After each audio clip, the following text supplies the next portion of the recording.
Hello everyone! In this video, I'll show you how to sign up for Postmates delivery driver.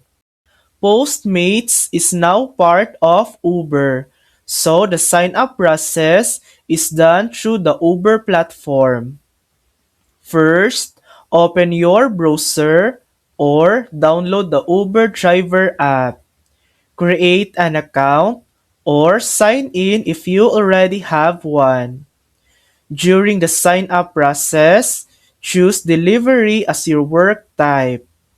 Upload the required documents such as your ID and vehicle details.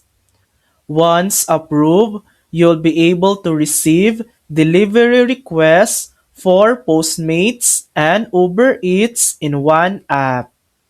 And that's it. That's how to sign up for Postmates delivery driver. Thanks for watching. If this video helped you, please like and subscribe for more helpful tutorials.